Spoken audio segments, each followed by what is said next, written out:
Leo tumeamua kuongea na wasichana wetu kwa sababu wasichana ndio wanafanywa ukeketaji. Tukiwaelimisha wao juu ya ukeketaji, na wajua madhara ya ukeketaji, na wajue ukeketaji dini haikubali, wasichana watakataa. Msichana akisema no, hakuna mzazi ambaye anaweza kumforce, kumlazimisha. Kwa hivyo tunataka wasichana wetu wachukue hiyo message ambao walipewa, ukeketaji kwa dini hakuna.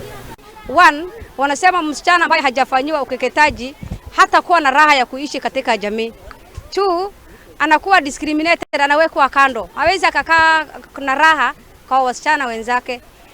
Tatu, msichana vile wamama wanasema msichana asipofanywa ukeketaji pia katika jamii haolewi.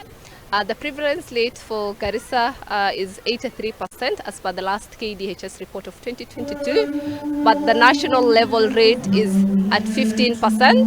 Sisi kama mashirika na viongozi tunajaribu kupigana, tunajaribu kuhamasisha wananchi, tunajaribu pia kushirikiana na viongozi wa dini, viongozi wa kiserikali na viongozi wa shirika yote ili kuhakikisha kwamba tunasema zero tolerance for FGM.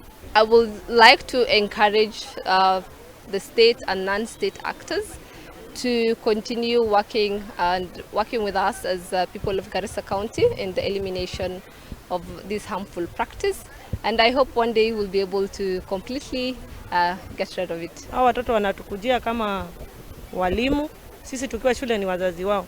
Huwa tunawaeleza in case of anything wakuje watuelezee changamoto, na wengi huwa wanatuelezea, na tunashukuru haya mashirika ambayo yamejitokeza kuja kueleza zaidi kuhusu hii FGM. Na